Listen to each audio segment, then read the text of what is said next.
I'm a lawyer. I have to dress prim and proper even when I'm not going to court.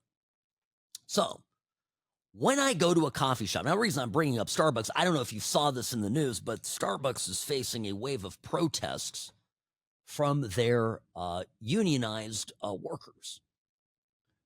These are strikes and protests that have been going on for the last 3 days, apparently in response to a new dress code policy.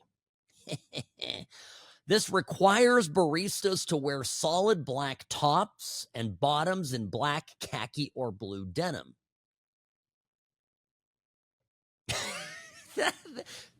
That's it.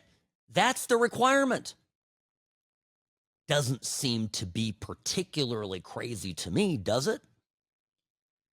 Now, when I go to Vesta and I get my coffee at my favorite coffee shop, the people that are there, and I love them.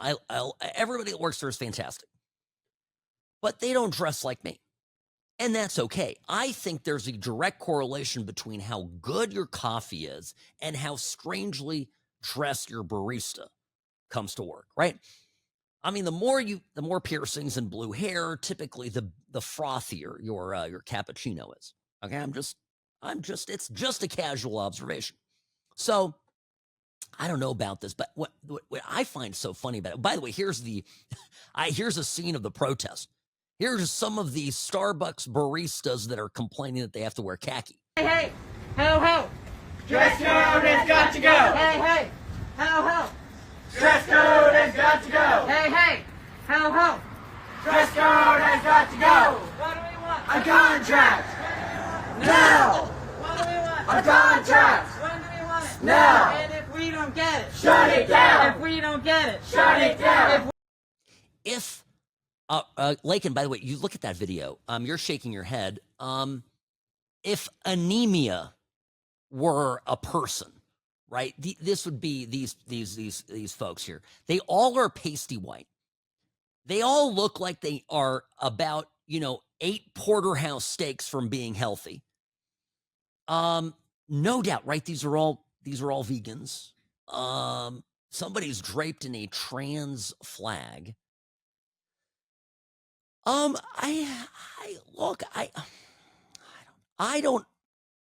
don't want to go into a coffee shop or any business and have somebody, wearing a trans flag. I don't want, and honestly, if I'm a business owner, I don't want you sitting up front and wearing a Make America Great Again hat either. We're here to make everybody feel at home. And one of the things that I'm going to say is I have wonderful clients. I have clients, I represent a lot of people who are very liberal, who we disagree with on politics. We don't talk about politics. I'm the best lawyer around. Who cares what your lawyer's opinion is about Trump or not? He's going to represent you well. We've got an incredible firm. The people that work here, I don't actually talk politics with a lot of the staff. What would you say, Lakin? I mean, you're in the building.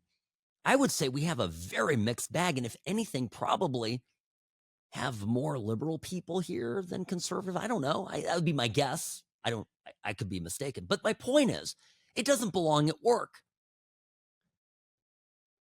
And I like what Starbucks is doing. Starbucks has to push back against this because I used to, when I lived in Orange County, there really weren't any cool, fun, independent coffee shops there. So, you'd go to Starbucks. And remember when Starbucks went through this phase where they said, our doors are open to anyone. Well, what does anyone mean? Well, in Irvine, anyone means somebody wants to post up with their computer and basically study or work in the coffee shop. That's fine, whether they buy anything or not. But in LA, when I'd go to a Starbucks somewhere in LA or Santa Barbara one time, my gosh, it was the homeless people who would walk in and stink the place up and make it intolerable. And so they did away with that policy. Gradually, you are finding that Starbucks is rolling back some of the woke stuff because they must have discovered it affects their bottom line. If you're going in, you want a coffee, you want a good coffee, or if you're paying a lot of money for it, right? And you don't need somebody to give you a political lecture.